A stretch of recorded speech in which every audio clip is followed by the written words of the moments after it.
Hi friends, നമ്മളിന്ന് തയ്യാറാക്കാൻ പോകുന്നത് വളരെ സിമ്പിളായിട്ടുള്ള രീതിയിൽ ചാള വറ്റിച്ചത് എങ്ങനെ തയ്യാറാക്കാം എന്നുള്ള റെസിപ്പിയാണ്. ഇത് തികച്ചും വ്യത്യസ്തമായിട്ടുള്ള രീതിയിലാണ് തയ്യാറാക്കുന്നത്. മല്ലിപ്പൊടിയോ പുളിയോ ഒന്നും നമ്മൾ ചേർക്കുന്നില്ല. അപ്പോൾ ഇനി ഇത് എങ്ങനെയാണ് തയ്യാറാക്കുന്നതെന്ന് നോക്കാം. നമ്മളിവിടെ 8 ചാളയാണ് എടുത്തിരിക്കുന്നത്. ചാള മത്തി എന്ന പേരിലും അറിയപ്പെടുന്നു. ചാള വെട്ടി വൃത്തിയാക്കിയതിനു ശേഷം ഉപ്പും മഞ്ഞളും ഉപയോഗിച്ച് കഴുകിയെടുത്തിരിക്കുന്നതാണ്.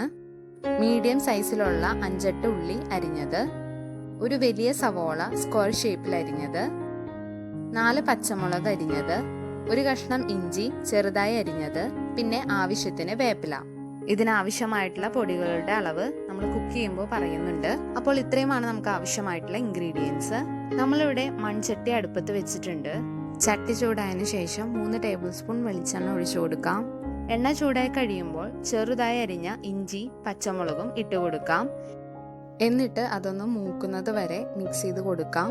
പച്ചമുളക് പാകമായി എന്ന് മനസ്സിലാക്കുന്നത് അതിന് പുറമെ വെള്ള നിറമായി വരുമ്പോഴാണ്. അരിഞ്ഞു വെച്ച സവോളയും ഉള്ളിയും ചേർത്ത് കൊടുക്കാം. അതോടൊപ്പം കുറച്ച് ഉപ്പ് കൂടെ ചേർത്ത് കൊടുക്കുന്നുണ്ട്. ഉപ്പ് ചേർത്ത് കൊടുക്കുന്നത് കൊണ്ട് എളുപ്പത്തിൽ സവോളയും ഉള്ളിയും വഴറ്റി കിട്ടും. ദേ ഇപ്പോൾ നന്നായിട്ട് വഴണ്ട് വന്നിട്ടുണ്ട്. ഇനി ആവശ്യത്തിന് കറിവേപ്പില കൂടെ ചേർത്ത് ഒന്ന് ഇളക്കി കൊടുക്കാം. ഇനി ലോ ഫ്ലെയിമിലാക്കിയതിന് ശേഷം 2 ടേബിൾ സ്പൂൺ കാശ്മീരി മുളക് പൊടിയും 1/2 ടീസ്പൂൺ മഞ്ഞൾപ്പൊടിയും കൂടെ ചേർത്ത് നന്നായി മിക്സ് ചെയ്തെടുക്കാം. നമ്മൾ ചേർത്ത് കൊടുത്ത മുളക് പൊടിയുടെയും മഞ്ഞൾപ്പൊടിയുടെയും പച്ചമണം മാറുന്നത് വരെ മിക്സ് ചെയ്ത് കൊടുക്കണം.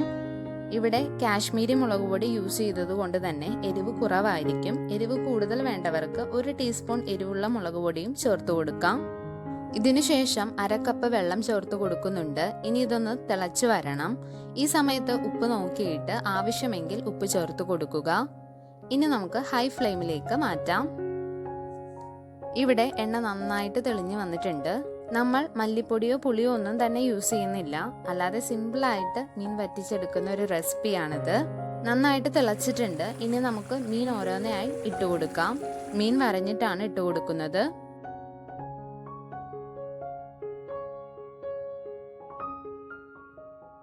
മീൻ ഇട്ട് കൊടുത്തതിന് ശേഷം ലോ ഫ്ലെയിമിലിട്ട് നന്നായിട്ട് വേവിച്ചെടുക്കണം.